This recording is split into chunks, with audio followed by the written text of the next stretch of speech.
when my teachers would tell me, "Troy, you have so much potential. You shouldn't be hanging around with these kids."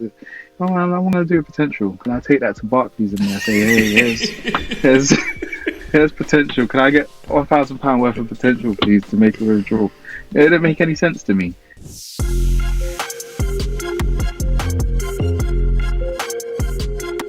You ever come across those people who is like, this person is an amazing human being, and you just want to learn a bit more about their story? Today I have one of those people in the conversation with me. I have the CEO of 2020 Change, Duro Oye, and he's more than that. He does so many different things with a massive, amazing background that comes with it. But yeah, for the next hour, we're going to learn more around how he came to be who he is, doing what he does, making the massive change that he does. I think your company's influenced like over 1,100 young people since inception, as well as obviously the film and everything else that you've done. So it's inspiring and powerful, and it's a pleasure to have you today with me, sir. Thank you very much. Thank you. It's an honor to be here. I'm glad to enter into the conversation with you. I always start off, I like to learn history. I like to learn. So, young Duro, growing up, coming up, whether that's like teenage years, like what were the ambitions and the hopes and dreams then?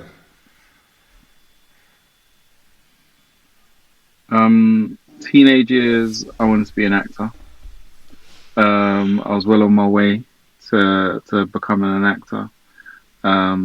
I had an agent that was going to get me into theatre, and that was the dream. So at secondary school, I took my drama GCSE very seriously. I went to a boys' school, and I'd always had a passion for creative. I had a wild imagination. So I'd come up with stories for days, and that kind of helped in terms of my ability to lie and get away with things. Was my ability to tell a good story, right? So I kind of took that from home into school, and then I pushed that into my drama GCSE. And like I said, I went to a boys' school, so I purposely wrote into the final year production the story of a old grandma, and I purposely did it because I knew that none of the young men that I was in the group with would want to play that role, and obviously knowing that you'd have to come out of who you are to be this character, I knew that in writing that I would get the highest grade, and being able to deliver and perform it and execute it well, I'll get the highest grade.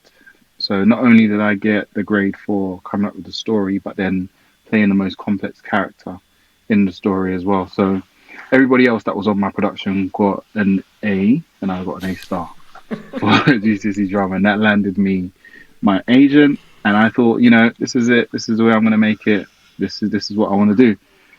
So I went home, African household, told my mum and my family what I wanted to do with the rest of my life. And they weren't filled with the same enthusiasm and excitement as I was. My mum wasn't happy. She actually called one of those family meetings together, gathered all my uncles and aunties and siblings, and said, because I'm the last of six, right? And she said her one ambition in life was to make sure that all of her children go to university because she never had the opportunity.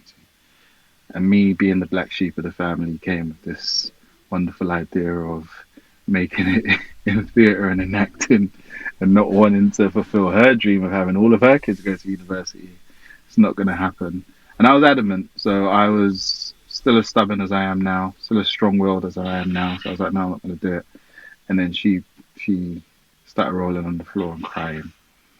And I couldn't say no to that. So that's how I ended up going to university, studying graphics and advertising. And I think my change in terms of my mindset and my way of thinking and the things that I was involved in happened at university. So if I didn't go to university, I'd be living a very different life right now, doing very different things. So in being obedient and listening to my mum, giving her that picture on top of the TV with all of her kids in their graduation gowns helped save my life, and it helped me become the person that sitting before you today. What was it around acting that stood out to you from a young age? Was it a particular film, a particular? The escapism. No, no, no, no. It was the escapism, the ability to be able to leave my current reality and live someone else's reality. That was it for me. So even just from watching films to reading stories to putting myself in the position, putting myself in the position of the characters that I was seeing, that was a key thing for me. That was what attracted me to it. Okay. So you're the youngest of six. So were all your like siblings before you, were they doing? Had they gone to plan? They'd gone to university, and I'm guessing they were living a particular lifestyle aligned to what your parents wanted to do. So Yeah, yeah, they were relatively all comfortable. Gone to university, had roles within their industries. Were doing relatively well, so everything was fine. But our upbringing was kind of fragmented. So my parents are now 86 and 82, so very old. And like I said, I'm the youngest, so I wasn't expected. I was like the surprise baby that came along. Um, I have four sisters and one brother. So I have four older sisters, and then my brother came, and they were planned. The plan was for them to stop, but then I came along. Hence my name, Duro, which the full version of it is Duro Dolua, means have patience and wait for the Lord. So if they just waited, they would have had a boy eventually, but they were a bit too fast. um, yeah, that's pretty much the story. And I've just always been different, So I've been the one that's caused the family the most headache, the most trouble. Um, just always been an anomaly. So my parents sent me to the UK at the age of 5 or 7. Can't, it's all a bit foggy. To live with my sister, who was a nurse at the time, and she lived in a council estate, probably one of the worst council estates in the history of council estates in Broadwater Farm. So we're very comfortable where I came from in Nigeria, and for me to land in Broadwater Farm was a real eye opener. So you could start to put the pieces together as to reasons why I preferred the reality of what I was reading in stories and watching in films and TV, as opposed to the reality that I was facing on the day to day. I didn't even know you were from my area. I didn't know you were from North. Well, from North, yes and no. So I landed in North. I didn't stay there for too long. I think if I'd stayed in North London for too long, once again, my story would have been different. Because I went to Broadwater Farm Primary School, which wasn't the best. And I was planning to go to Northumberland Park Secondary School, which also It's wasn't not. the best. I don't know any anyone any me and I shouldn't say that, but people that I know that went to Northumberland Park aren't doing positive things in society. So chances are I probably won't be doing what I'm doing now. But then again, with the school that I ended up going to in South London, that school no longer exists. It was that bad.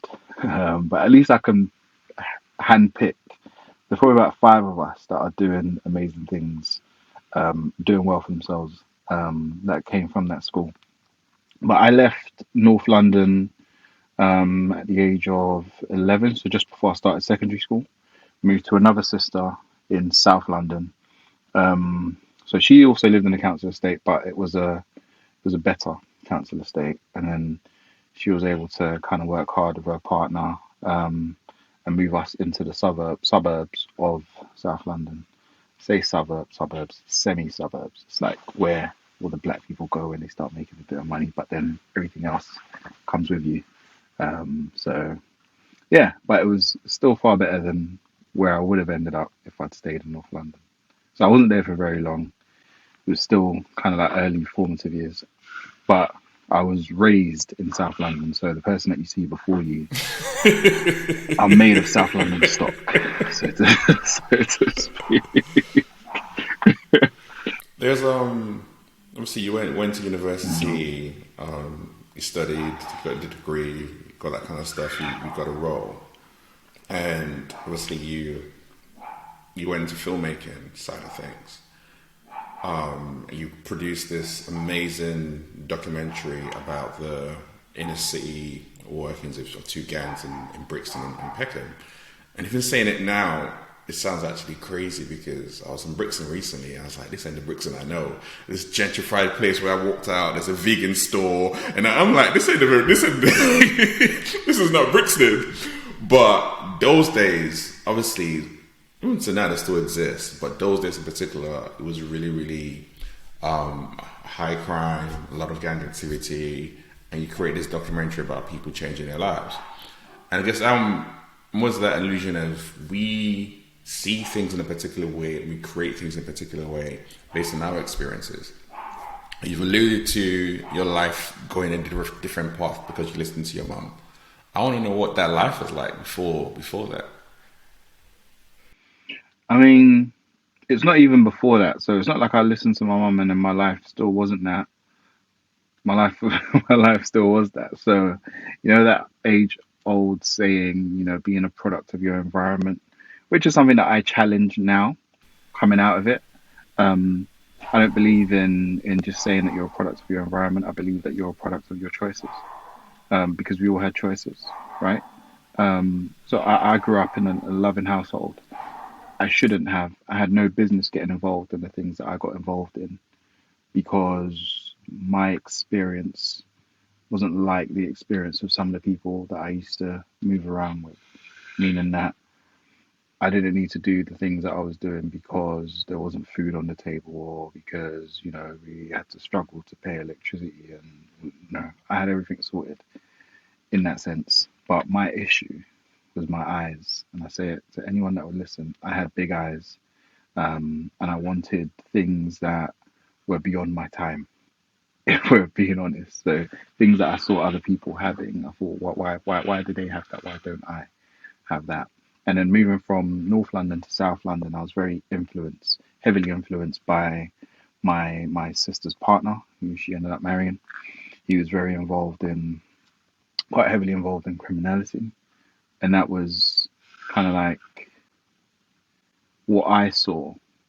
That was kind of like the only male figure that I saw.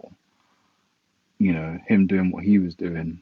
Um, uh, Inspired is a good term. I'd say he influenced my choices because of his lifestyle, right? So, not to go too deep into it, but from the age of 12 to the age of 21, so when I finished uni, I lived that lifestyle and I pretty much worked my way up through the ranks, got really, really high up in the ranks. And it wasn't until I went to university and I removed myself from the environment that I grew up in, removed myself from the friends that I was around, that I really started to work on myself and really started to do that internal work, in meaning that what's the end goal here? You know, you came into this lifestyle to make money. You've made money, and that money has come with issues and stresses. And the money that you have now, you can't even do the things that you want to do with them, meaning that I couldn't just go out and buy a property because I needed to be able to prove where the money came from. Um, so after a while, the cars, the chains, the clothes, the fancy restaurants, and all of that, it doesn't do it for you anymore, right? So you want something more, you want something meaningful. And the people I was around as well, they were trying, and I see them try and fail to use that money to build sustainable businesses. Over the years, it would always just come crashing down. So I had a choice to make, and then things started getting pretty heavy for the people around me. I was at uni, bear in mind, they were still out on the streets doing everything that we were doing before. I was still involved, but I was more high level, so I wasn't on the ground getting my hands dirty. So people started going to prison, getting double digit years. People started dying, very real, and people started getting deported. So they're the three options that laid ahead of me if I continue down that path. And I thought I'm actually wasted myself here. I also thought I've never really applied myself to anything else, and I'd always kind of prided myself on my mindset and my creativity and just my way of thinking, and that's how I was able to advance in all of the uh, questionable things that I was involved in. Um, so I thought I don't have the same excuse as everybody else because they can say that this is all they know. They can say that their parents did this. They can say that this is their only way out. That wasn't my story. And I thought I'm doing myself a disservice by not even trying. At least if I tried and it didn't work out, I can say, cool, I did try it, doing it, the legitimate way, but it just didn't work out. But I hadn't even done that. And then my mum, she's a very prayerful woman. I feel like her prayers kind of shielded me and protected me. So the days that people will go out and get caught up, I was at home watching a film or chilling with a friend. So I'd always missed, I always had like near misses, like near close chances that if I was there, that would have been it for me. So I came out unscathed, completely clean. And that's rare, for being involved in at the level that I was involved in. Coming out, having the opportunity to be able to turn my back and say I don't want to do this anymore without anyone saying that, oh, you owe me this, I'm coming after you, I'm coming after your family, just because of the level that I function at. It was a privilege. It was kind of like grace that helped me, and the fact that I didn't have a record, so I could, if I wanted to, right, just go out and be normal, i.e., clean up my CV, go and get a job, and rise up the corporate ladder. But obviously, I was creative by nature, and I took the creative route. Um, Heavily fell in love with filmmaking while I was at university because I spent a lot of time on my own in my house, watching films, studying films. Um, and then, like I said, my mum's prayers helped me, guided me. And I also thought I hadn't been taking my faith seriously. I'd always do one foot in, one foot out. I've always been in the church, right? I grew up in the church. So at a point where I used to get forced to go to church, but then got to a stage in my life where I went to church on my own, of my own accord, because I started to build my own personal relationship. And I thought, once again, I haven't really taken this faith thing seriously. Like, I can't say it doesn't work if I don't give it my all. And I'm the kind of person, if I'm involved, if I'm invested in something, I'm all in. So I'm questioning myself. I'm questioning my way of doing things. Can I really speak on this if I haven't had the full experience? So I challenged myself that by the time I finish uni and graduate and I go back to the area, I'm going to completely start afresh, get rid of everything that I made from, the streets. So all my ill-gotten gains, because I knew that I couldn't do anything positive with them. Move back into my mum's house. So just start afresh and also give myself to the church. And that's what I did. So for the first 2 to 4 years, I was, yeah, 2 to 3 years actually, kind of just buried in the church. Um, Lost contact with everyone that I was involved in. I mean, I told them I was out. They all laughed. They thought, you're going to run out of money. The money's getting to your head. You're going to come back. And they were all surprised. I'm still here now. I'm 16 years in, and I haven't looked back once. Um, and I think what happened for me was a mindset shift and then surrounding myself with, I didn't even mean that, but I just got it. Just seeing your name. But no, 100%, because that's what it was for me. It was a mindset shift and removing myself from a particular environment, placing myself in a new environment, surrounding myself with more positive-minded people. And what they did for me is they were able to recognize the qualities that I had and the qualities that I developed and the skills that I developed from doing a lot of the wrong things and show me how those skills are valuable skills that could be used in a positive way that could give me everything that I was looking for on the street. So it could give me that financial security, that financial freedom, that ability to drive the cars that I wanted, live in the houses that I wanted, and go to the fancy restaurants that I like going to every so often. Um, So I was able to find a way to do that in a positive way. So I say that I made a semi success of myself quite early on. So by the age of about 24, 25, I was comfortable, making good money, all in a legitimate way. But at that point, people still didn't know my story because I still looked like I look now. Do you get it? So I don't look like what I've been through. Um, so unless you knew me from before, you wouldn't know. So I kind of put it upon myself to find more people like me that had those transformational stories, those journeys of people that have once were one way inclined and then turned it around. And I wanted to share more of those stories. At that point, I wasn't comfortable and confident enough to talk about my own story because I was still transitioning. I'm still transitioning now. I'll tell you, because I was still transitioning, it was still too close to home. Do you get it? There were still things from my past that could have brought up But and that could have brought me why? down. So I wanted to be so far removed, and I wanted to have more than just a story. I wanted tangible results to be able to back up that story, meaning that I wanted people that have followed in my footsteps. So I wanted to have done something meaningful with my story as opposed to just being another person with a transformational story. And it's like, yeah, you've changed, but what has that done for anyone else? So when I'm speaking to young people, it's like, yeah, that's all good for you. You know, you don't have a record, you don't have this. But then if I'm like, this is my story, and then these are people that are close to your story and to your journey that have also been able to turn things around based off of my help and my support and me being able to plug them into particular areas and particular spaces, you've got no excuse then, you know. Why is it important for you to tell transformational stories? Because there's a school of thought that says you've got out, you're living a completely different life. Therefore, you run as far away as possible. Mm, You don't want to have anything to mm, do with. But you intentionally went back to seek out yeah, transformational stories and to tell those stories.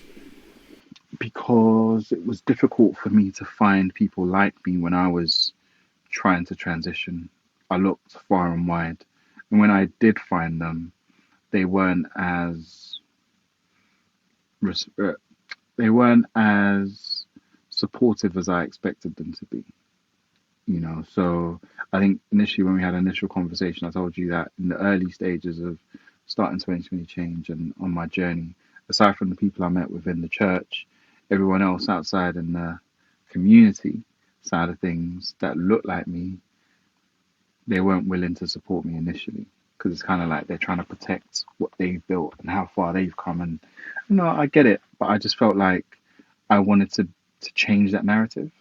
I wanted to be an individual that if someone, has a, a semi reflection of my background and my story, that they can look to me and hit me up and be like, look, Duro, I just need a bit of help, a bit of advice. I need some pointers. Could you connect me to that person? And, I want to be in a position to be able to do that because it took me, like I said, I'm still transitioning. It's 16 years now. Started my organization in 2013, so we're 9 years in. But it took me 5 years to build the organization from zero to actually securing any kind of meaningful funding to take the organization to the next level. And I don't think it shouldn't take that long. And if I can help anyone that has an ambition to do something meaningful for their community and for society in half the time that it took me, why not? So I've already kind of done the hard yards, just so it could be easier for the next person coming along. And my only ask is that they make it easier for the next person coming after them as well. That you mentioned earlier on, you have a stubbornness to, s- to see things happen Yeah. because you you went out created a documentary. You had a massive and amazing film premiere, and as usual, everyone was like, "Yeah, we're gonna support you, gonna back you," and then it was just crickets, and nothing Yeah. happened. And yet, at that point in time, 'cause I believe you still had your full time job, You spend the next No, I five. wasn't working at the You don't time. work at that time. I wasn't Oh, working at okay. the time. No. To make the documentary, I had to leave my job at the TV station just because I couldn't do both. So I had a bit of savings, and I had some supportive family members. So my brother, my cousin's business partner, my lawyer at the time, her and her husband. They invested in the doc. So I put up half of the money. They put up the rest. We ended up spending about 47,500 on the documentary film. That was all the money that I had in the world. Um, I was betting on the documentary to work, um, and I wanted to essentially eventually give the film to youth organisations so they can turn it into workshops, take it to schools, prisons, and work with young people that we were trying to reach, young people that would be inspired by the young men in the doc. So we invited all of them to the to the premiere at Odeon Leicester Square. I think we had about 650 people there. Film was a huge hit, got a standing ovation. And then during the Q&A, everyone's like, "Okay, Duro, so what's next? How can we help? What do you need?" Told them, and they were like, "Yeah, absolutely, fantastic, let's do it." A week went by, 2 weeks went by.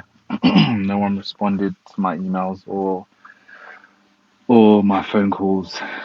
So I sat there looking at the hard drive with the documentary on it, and I thought, you know, yeah, I'm gonna have to do this on my own. And bear in mind, I had no experience in social impact, charity work, setting up a community organization, anything like that. I was just a creative, fresh out of film school, with this documentary to my name. Um, and I was just like, yeah, I'm just going to go at it alone, and that's how the journey started. And, we've just been, you know, tugging away ever since. Any fear? Any fear came up? Like you said, you just invested all the money you had into this. It's absolutely received well, amazingly cool. No one gets back to you. And at that point, again, most were like, okay, this hasn't worked how I thought that we were going to get a job. But you were like, no, I'm going to do something with this. Hmm. I think my inspiration came from wanting to help young people, particularly young men at the time that grew up in the same way that I grew up, see an alternative way out. And I didn't think there was anything at the time that could help those individuals that were in the thick of it really think about the skills that they had, because everything else was always going to tell them to go back to school and to start again, to start afresh. And the young men that we were working with, they weren't about to do that. And I felt like that was, that became a deterrent for them wanting to get on these programs. So I wanted to give them an alternative to show them, look, this is your street CV, right? You know how you pick out keywords and strengths and weaknesses? Let's look at your street CV. We used to go into prisons and, I sit down with people that were due to be released in 3 to 6 months and they'll be telling me about their work CV. I was like, I'm not interested in that. What land did you here? How did you get here? And tell me I used to sell this, I used to do that. I'm like, okay, so at what level? How much did you sell? How much did you make? So I'm drawing out key factors and letting them know that, okay, did you know that that's communication? Did you know that that's sales? Did you know that that's marketing? Did you know that that's profit and loss? They didn't know these things. They know physically what it means, but when it comes to like the business terms, no one ever showed them. So I was able to say to them, like, you're great at sales, you were just selling the wrong product. Let me give you a new product to sell, and you use the same formula, and you're winning. So no one was able to break it down to them in that way. And I felt like I had a gift for that. At the time, I started with the guys in the documentary. I didn't even know what I was doing was mentoring. I was just sharing knowledge and information that I picked up from people that supported me, passing it on to them. And yeah, it just kind of grew from there. And that's where the motivation came from. So was there fear? Yes and no. There was fear in the sense that I don't know how long this is going to take for it to take off. Um, but in terms of security, I had a very, very strong support network around me. So my family, my partner, everyone believed in me because I believed in me. right? They didn't understand what I was doing.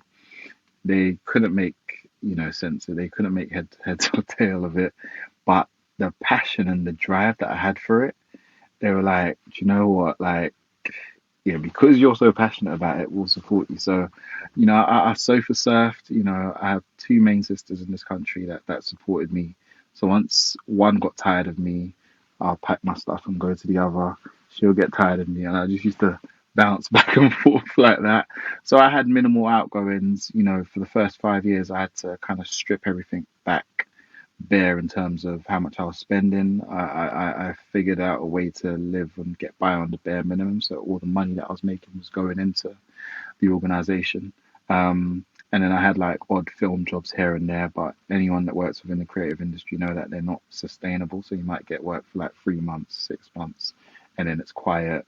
So any little thing that I got would always go into building up the organization, but most importantly, developing the relationships with the young people that I worked with. So over the years, we could say we've been supporting this young person for 5 years. This is where they were when we started working with them. This is where they are now.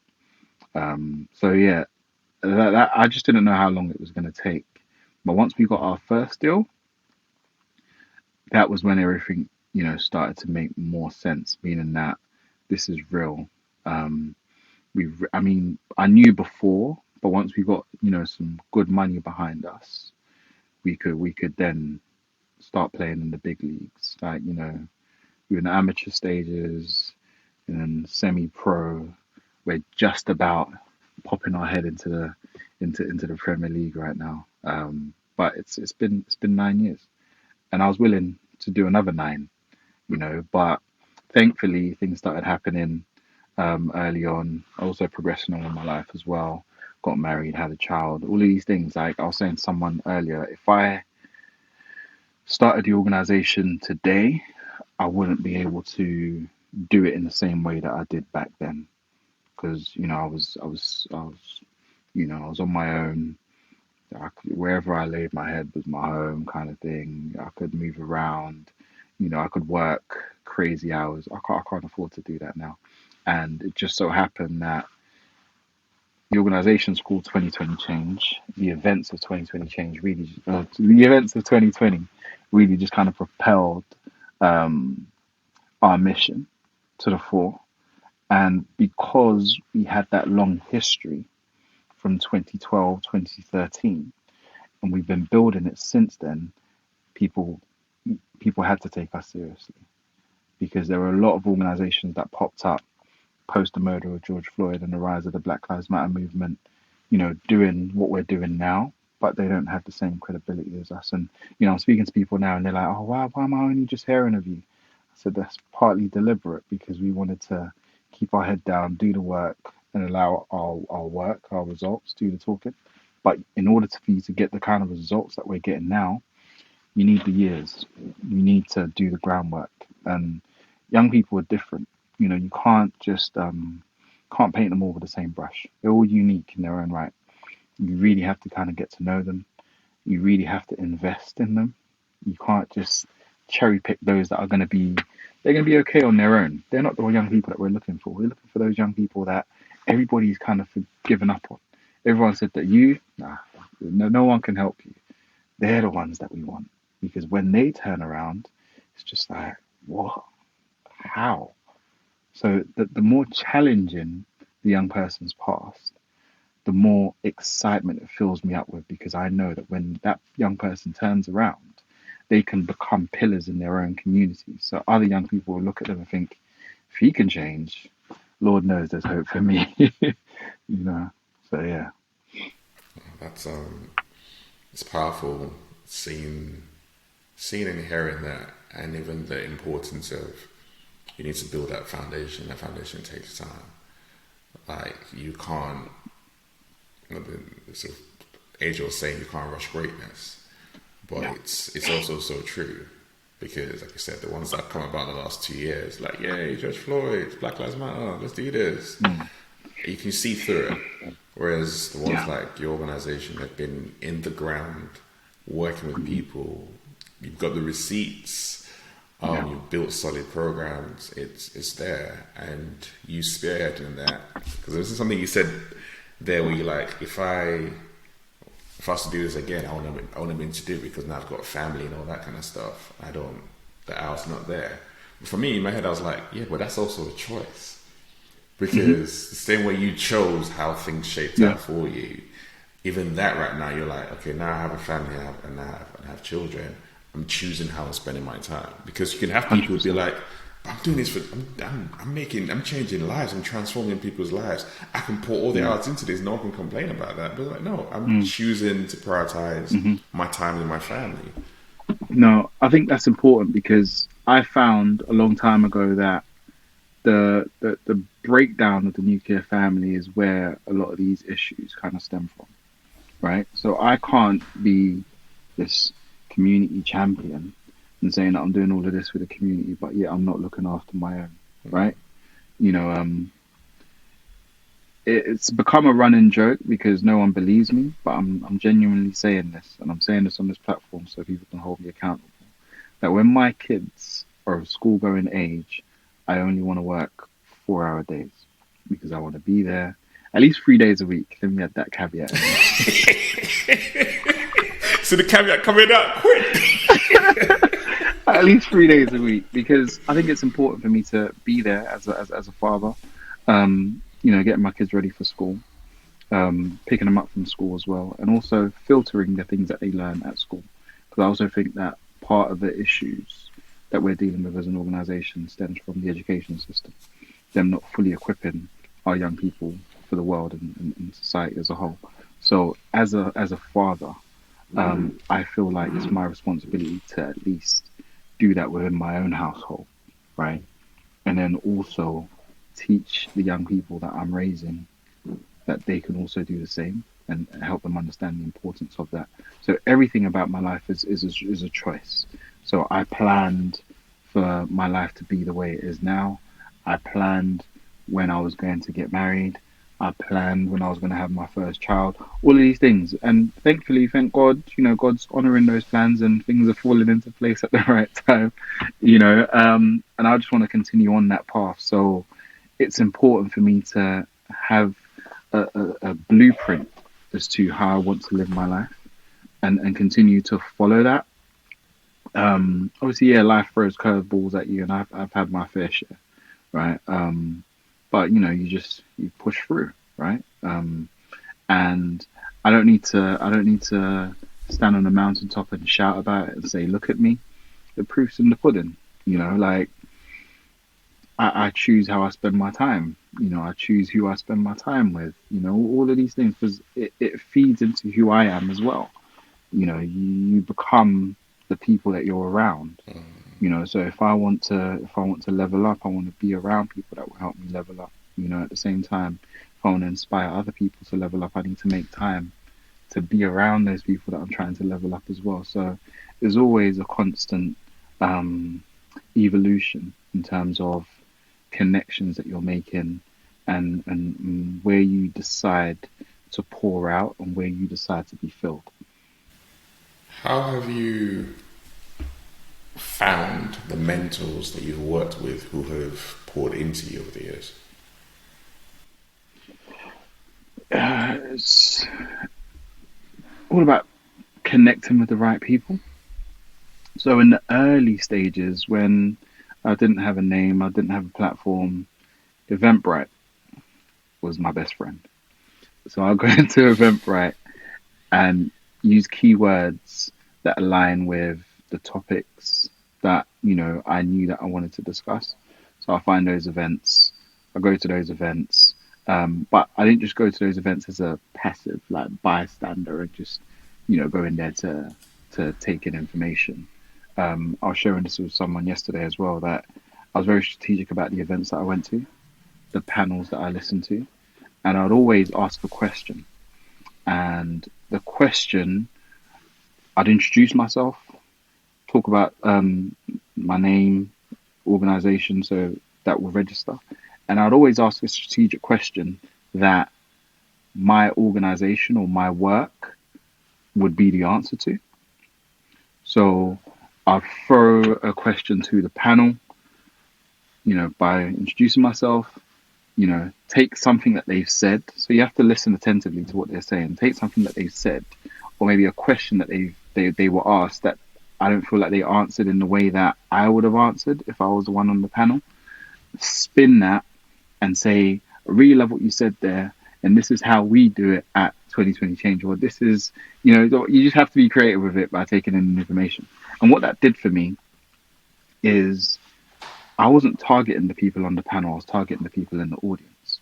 So anyone in the audience that came to listen to the panel, yeah, they'll be inspired by the panel, but then my question will really get them thinking is like, I never really thought about it before. And that's what you're doing. And you've got to bear in mind, this was back in 2012, 2013. So lived experience and all these things that we're seeing now aren't the buzzwords. They weren't the buzzwords that they are now. So people, instead of darting for the people on the panel at the end of the event, they'll come to me. I'll be there with my business cards, engaging and doing all of that, giving them my details. And then I'll always follow up. Sometimes even on the commute home, I'll be following up on the train. Sometimes I might just draft the messages and then send them off in the morning. And then, that's just how I built my network, and that's how I met some of the best mentors that I've had over the years. And one of the people that I met at those events still a key influence in my life. I call her my fairy godmother. She's currently still on my board. So she was with me even before we set up the organization. She's like very well connected me to amazing individuals. And I got to find that there are genuine people out there that have big hearts, that want to do good, but they just don't know how. And they just need to be connected with people that can show them how to do good. And, in my experience, those people didn't look like me, and they didn't come from my backgrounds, but they take these issues that affect our community like if it's their own. And for me, I think that's beautiful. And they have networks, so they'll introduce me to people within their network. And the only thing that I needed to do is to deliver, and I'm good at that. So if you introduce me to someone, best believe I will deliver. I will make you look good, and for that reason, they'll keep introducing me to people, and my network continues to grow. And as my network grows, the network of the young people that I work with grows. So a young person can hit me up now and say, Duro, I need someone that's involved in this. I'm like, yeah, cool. If I don't know them, I know someone within my network will know them.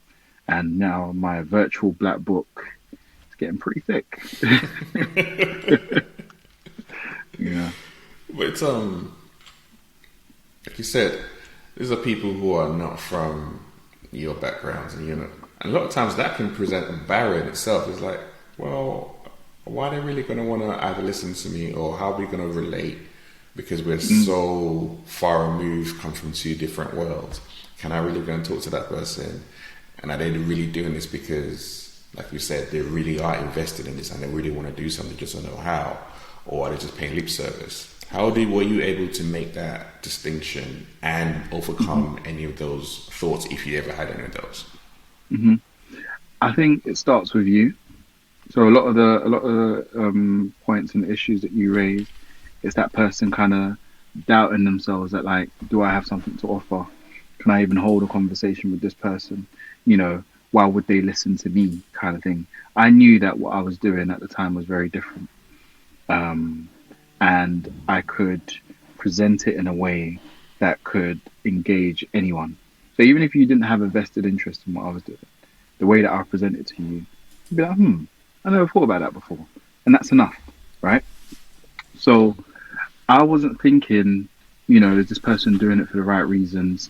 Obviously, those thoughts come up now because of George Floyd and the black. But back then, that wasn't really a thing. You get what I mean? Why would anyone care about the plight of young black people?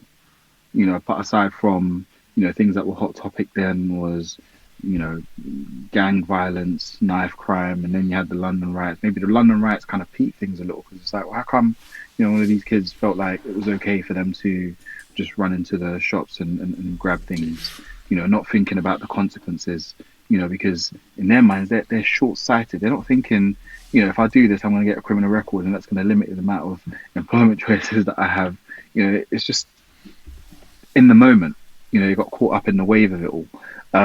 So I wasn't really thinking about that. I was just thinking, I need to get out there and get my message out there, and I was willing to talk to anyone that would listen. So I wasn't thinking about, you know, are they just playing lip service?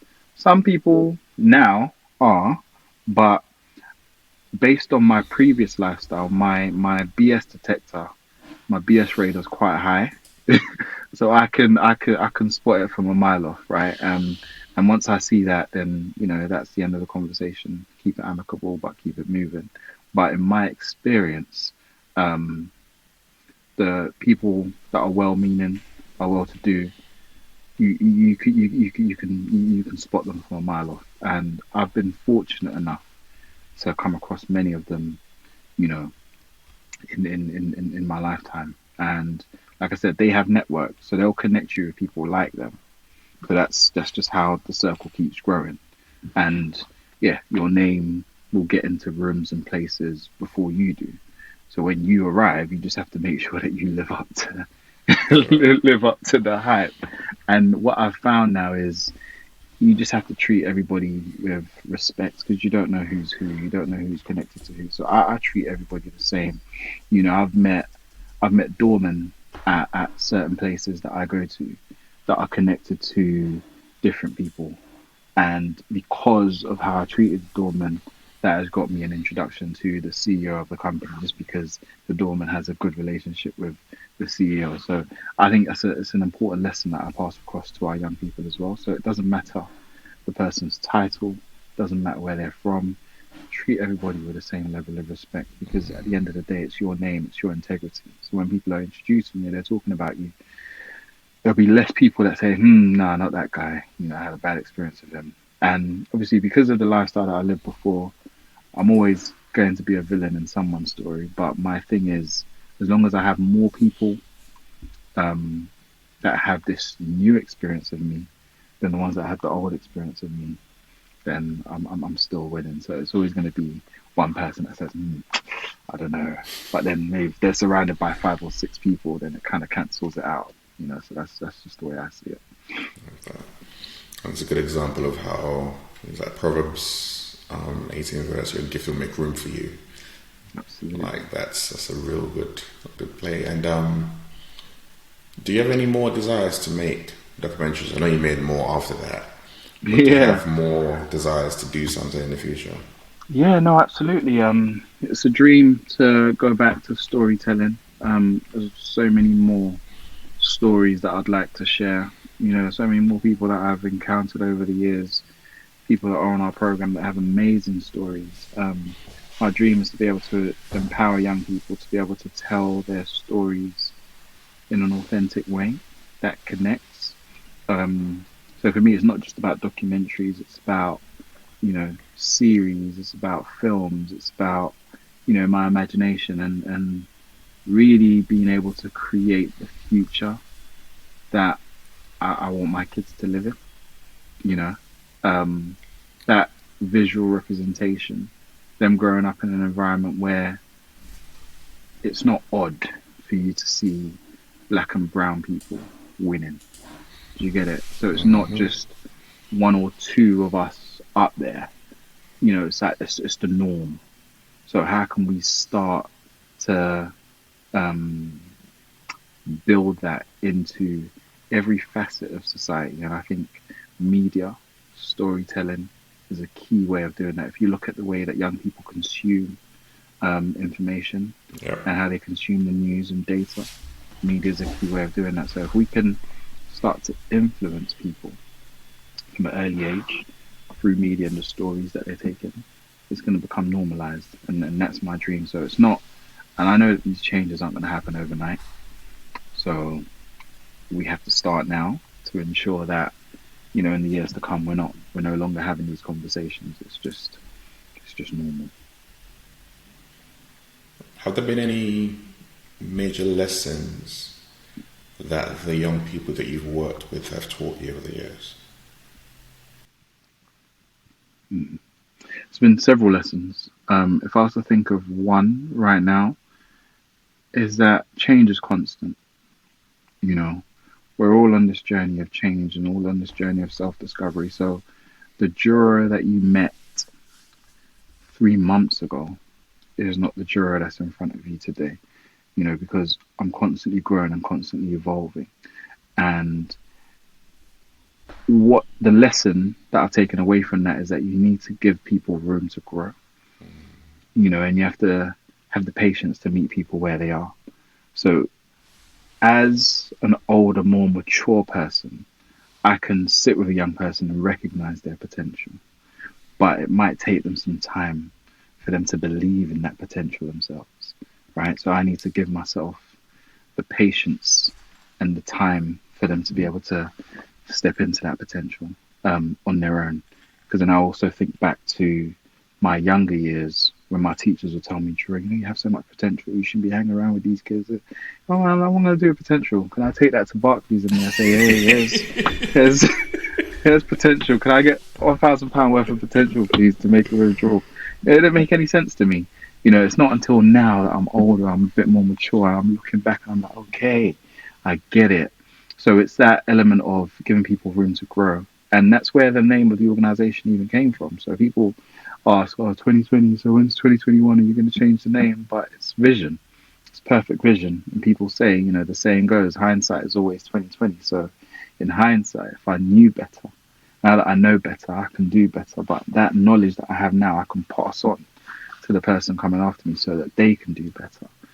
So that's what it is, and that's one of the key lessons, and I'm learning that every single day. Oh, I love that lesson. It's a different perspective. If someone's asking me the other day, it's like, so I've been married for 16 years, I've been wife together for 20. It's like, what's your secret? And the secret is constantly creating that time and space to be introduced to the new people that we're becoming. Because we're constantly growing, constantly learning new things about ourselves. And what tends to happen is a lot of times you're still looking at that person from a year, 2, 3, 4 years ago, and that's why you can get miscommunication. But if you create that space to get to know each other on a regular basis, then you're always aligned and you keep on growing together. That's why I love that example you just gave. Thank you. Thank you. What would you want to see happen when you think about that vision? You're a very vision driven person.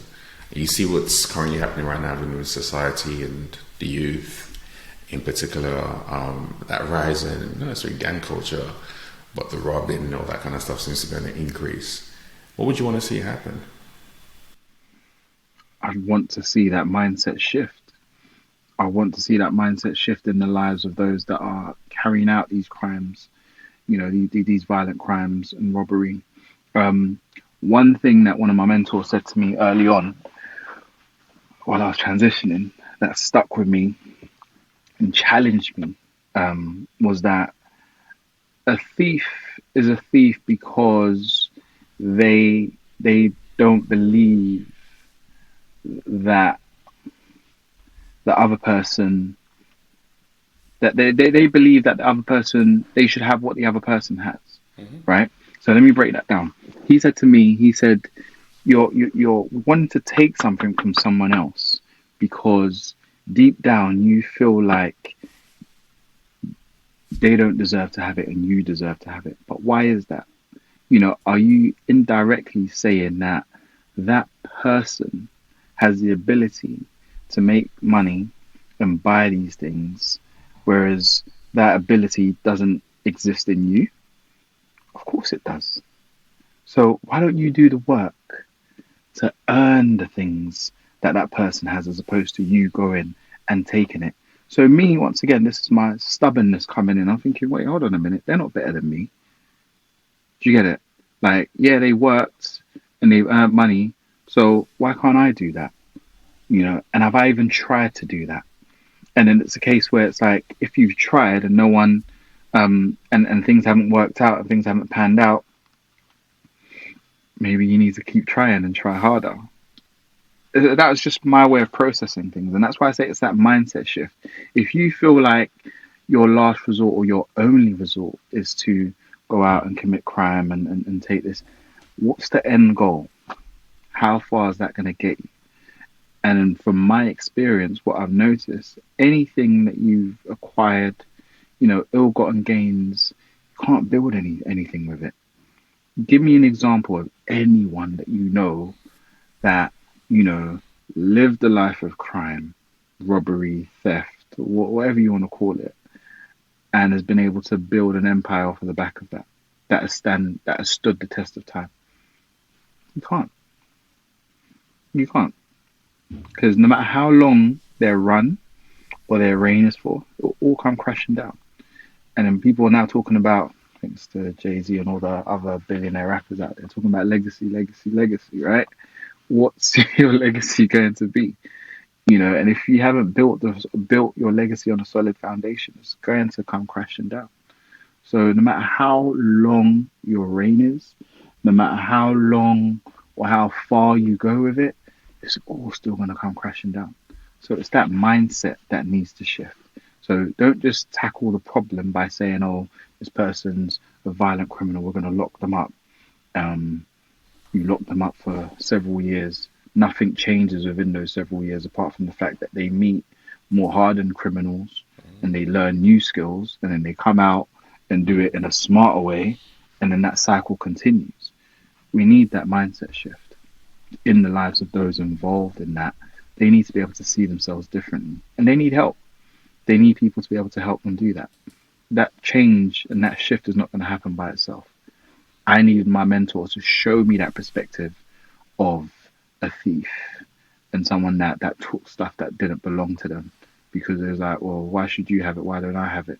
And now, as I've grown up and I'm more mature now, I can understand why back in the day it was kind of like a street cred thing. No one can't come to me and rob me. Like, who do you think you are? Like, I'm going to stand my ground, but please, do you know how important my life is? Do you know how many people, need me? Everything that I have is insured. So if you want, you can take it. I have another one tomorrow. In fact, I even get the latest version of it. So please, by all means. So when you start to think about it, it's just the mindset is different. Like the things that people go out and buy, that's not their be all and end all. But when you come to the streets, that's your brand. You got the big chain. People need to know and respect you. And I was the same. Like having a big chain on the streets and having the confidence and the boldness to be able to walk down the street with the big chain and knowing that nobody can't step to you and take that. All came with it. But now, listen, my life is too valuable. I even have the big chain no more. It doesn't go with my look. You know what I mean? So everything is just different. It's a mindset shift, and if we can help our young people grow through that, they'll do exactly what we're doing now. They'll look back and they'll just laugh, thinking, "So stupid." I was ready to waste my life because of credibility. Just to look a particular way. So yeah, all of those things, it's childish when you think about it. And when you're able to sit down with a man and reason with a man and let him see it from that perspective, things will start to change. And for me, I know that we can't change everyone. I'm a farmer. I'm a seed planter. I just plant the seeds and keep it moving. Someone else will come in, water it, pick it up, and So everyone's at different stages. You just have to meet them where they are. I'm going to continue spreading my message. If you want, take it. If you don't want, don't take it. But it's on you. You don't stop me from spreading the message. You are a leader. And I know you don't like that term. It makes you feel a little something. But that's who you are. That's who you are. Naturally speaking, you're a leader from day that into now. You've always been a leader. What does that term mean to you? I mean, it means many things, but I'll take it in terms of a leader of people. Like I didn't crave the position that I'm in. It's not something that I woke up and said, yeah, I want to be a leader within my space. It was something that was thrust upon me, and I stepped into it because the responsibility is placed on me to do better for those coming after me, right? And people see me as a leader. People see me as a role model. And I'm at a stage in my life now where I don't shy away from that because I recognize the importance that it carries. When I think back to my own journey, thinking if I had someone like me early on show me the ropes, things would have been very different. So for that reason, even if I don't want to, I kind of have to. I think before we started this recording, I was like, this is the life I chose. I can't complain about it. I can't. It's like even if I complain, no one will listen to me. Because if I went to my mum, she'll say, "Who sent you?" If I go to my wife, she'll say, "You like it?" And I'll sit down and be like, "Do you know what? You're right." So I've just got to take it. And so that term leader for me, it means a leader of people. It means someone that has responsibility, that takes the responsibility for those that are coming after him. And in that same way that responsibility is placed on me, I place it on those coming after me as well. Because we just have to make the path easier. We have to make that transition smoother for those coming after us, to the point where when we talk about our stories and we talk about our journeys, it's unbelievable. I am living proof that change is possible.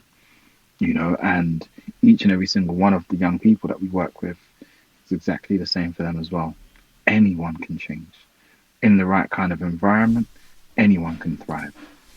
And that's what leadership means for me. It's powerful.